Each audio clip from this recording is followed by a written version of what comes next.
Hi, welcome to Bar Cart Bookshelf, a video series about books and the drinks they inspire. My name is Elias, and today we're talking about A Dowry of Blood by S.T. Gibson.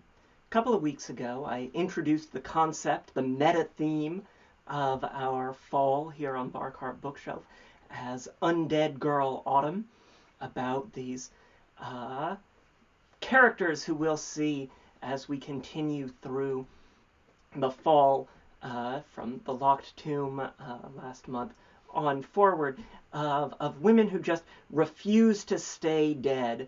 They aren't accepting it, and they certainly aren't accepting it lying down. We've got necromancers, we've got ghosts and mediums, and of course we have vampires. Now, we've talked about A Dowry of Blood in the past. It was in fact our very first episode of Bar Cart Bookshelf, but there's never been a better time to talk about it again, to reread and rethink, because as of this week, A Dowry of Blood is out in hardcover. Previously, A Dowry of Blood had only been available in paperback through a small press, but we were so excited to see the book get picked up by a major publisher and become much more widely available all around the world. And that happened this week with the brand new cover that we've got right here. And so, of course, I wanted to reread Dowry and feature the book here for our special Undead Girl Autumn content and for Spooky Season 2, Necrotic Bookaloo. So, if you're new to Dowry, and I'm so excited for so many new people to be coming to this book. It is the story of Constanta, the wife of an unnamed vampire who is heavily implied to be Dracula. This is a retelling of Dracula from the perspective of Dracula's brides, and specifically from Constanta, the first bride.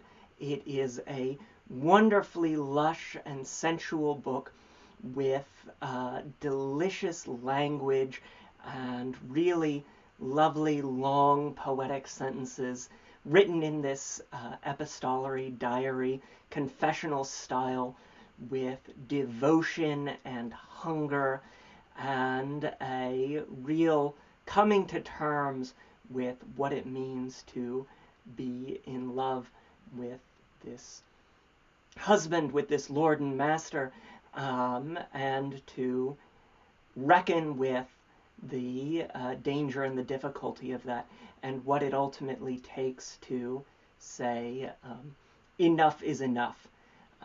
So Constanta is our point of view character, but of course we see two other brides along the way, the vivacious and politically minded Magdalena, and everybody's favorite terrible son, Alexei, who is just a wonderful, hedonistic, artistic, fantastic junior vampire who comes in and shakes everything up.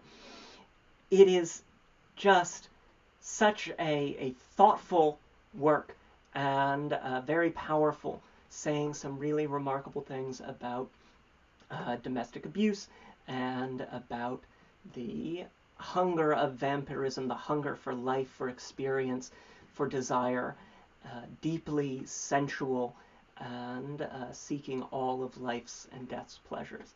So, we need a drink to match. Without any further ado, why don't we turn to today's drink.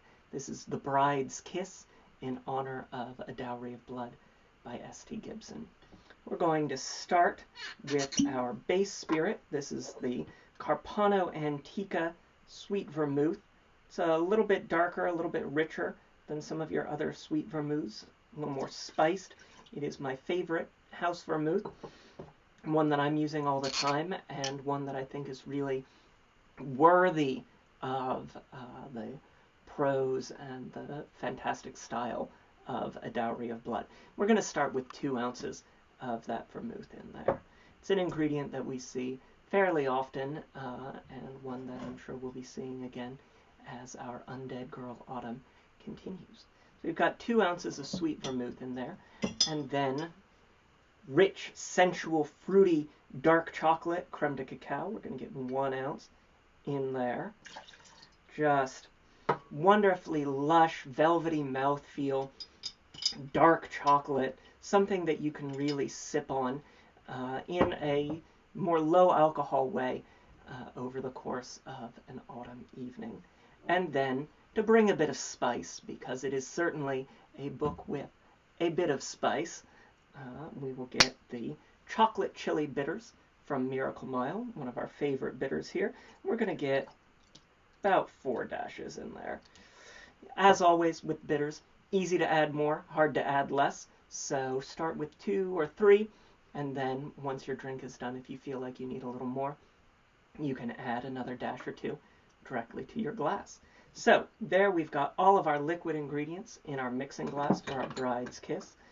Got a little spice, got a little herbal quality, rich and red as blood, and a little bit fruity too, for that really excellent, sensual, vampiric, bisexual, polyamorous, like really lush, rich world that we see in A Dowry of Blood. And we're going to add our ice and we're going to stir until it's nice and cold and a little bit diluted as well, because that's what our ice is doing. It's not just chilling, it's bringing our flavors into balance and helping to dilute our drink.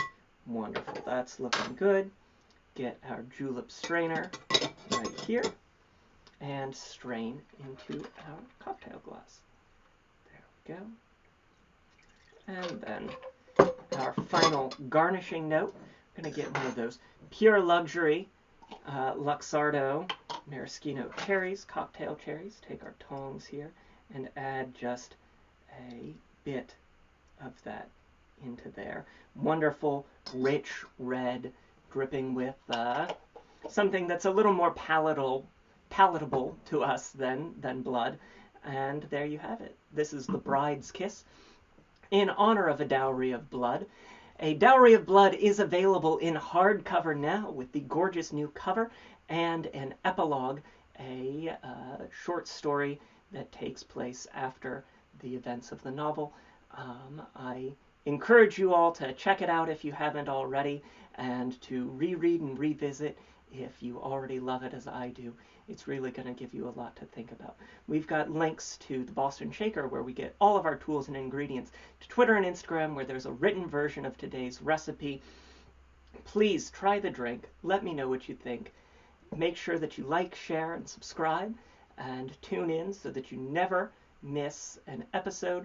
We've got some more fun Undead Girl Autumn content coming at you later on this month and going into the fall, as well as our ongoing horror series, Spooky Season 2, Necrotic Bookaloo. So until next time, cheers.